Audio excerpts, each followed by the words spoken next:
Preprečevanje in ustavljanje medvrstniškega nasilja. Sodelovanje staršev je ključno.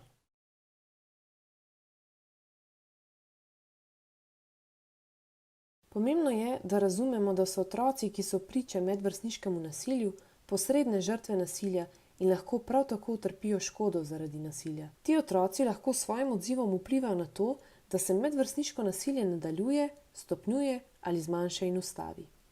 Pogovorimo se o tem, kaj se je zgodilo oziroma kaj se dogaja, kdo je vpleten, kako se otrok počuti ob tem. Pogovorimo se o tem, kaj je medvrstniško nasilje. Otroka poslušajmo, ne hitimo z nasveti. Skupaj z otrokom raziščimo različne možnosti, kako se odzvati. Z otrokom se pogovorimo o pomoči, ki je na voljo.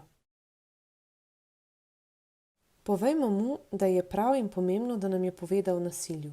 S tem je pomagal, da bi lahko ustavili nasilje, ki ga doživlja nekdo od otrok na šoli, soseski, na spletu. Če je primerno in so v medvrstniško nasilje vpleteni otroci iz šole, v katero hodi naš otrok, se obrnimo na zaposlene v šoli.